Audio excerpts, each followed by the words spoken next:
الوصفه دي بمناسبه عيد القيامه المجيد وعيد شم النسيم. باني دواسكا، وصفه من ايطاليا بتتعمل مخصوص من التراث الايطالي، بتتعمل لاعياد القيامه المجيد.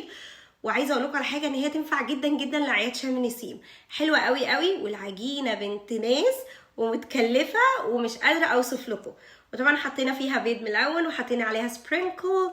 وعايزه اقول لكم على حاجه، انا حطيت التاتش المصري بتاعي وعملت شويه بسكر. غيروا واعملوا وصفات ايطاليه في عيد شم النسيم وابسطوا ولادكم.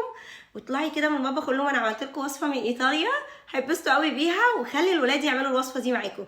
انا اكشلي البنات هم اللي ملونين البيض. وعايزه اقول لكم على حاجه، اتبسطنا جدا جدا، ودي انا اللي عملتها. بصوا شكلها حلو جدا، العجينه طريه قوي، دبل سبرينكل اللي بالسكر حلوه قوي وطريه جدا جدا. احنا طبعا اكلنا واحده ودقناها اول ما طلعت من الفرن. اتفرجوا على الفيديو تعرفوا الوصفه دي اتعملت ازاي. اول حاجه هنعملها هنبتدي بتلوين البيض، كل حد يختار اللون اللي بيحبه. ابتدينا نلون كل الميه، وبعد كده جبنا البيض يكون مسلوق يا جماعه. هنحطه في قلب الالوان ونسيبه على جنب. وبعد كده نبدا في العجينه. اول حاجه اعملها هجيب كل كميه الدقيق احطها في الميكسر، واحط رشه ملح بس انا نسيتها احطها بعد كده، السكر، الخميره، احط البيض. وهنا بحط رشه الملح اللي انا نسيتها بس حطيتها بعيد عن البيض. وهنزل بالفانيليا ستريت البيض. احط كميه الزبده بس خلوا شويه صغيرين على جنب لايك معلقه كده. ونزلت بكميه اللبن شويه شويه لحد ما لميت العجينه. وبعد كده حطيت شويه الزبده اللي انا سبتهم في الاخر لميت بيهم العجينه في طبق. دهنت شويه سمنه في قلب الطبق، وبعد كده حطيت العجينه طريه قوي يا جماعه. وبعد كده غطيت العجينه بالفوطه الجديده وسبتها تخمر حوالي ساعه. وفي الوقت ده ابتديت اجهز الصواني. العجينه خمرت، ودي اكتر لحظه بحبها، ان انا اضرب العجينه بالبوكس. وجبت العجينه بتاعتي الاول قسمتها على قطعتين كبار، وكل قطعه قسمتها على قطعتين تاني، وكل قطعة قسمتها على قطعتين تاني. وهنا بقى البنات ساعدوني، كل واحدة حبت تقطع معايا، كانوا مبسوطين قوي على فكرة. خلوا ولادكم يعملوا معاكم الوصفة دي، حلوة قوي، وخصوصا تلوين البيض.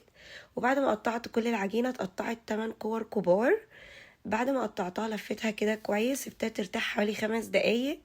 وابتديت بقى اخد كل قطعة اقسمها على قطعتين، واخد كل قطعة افردها زي ما انتم شايفين كده جنب بعض، والقطعتين يبقوا قد بعض بالظبط.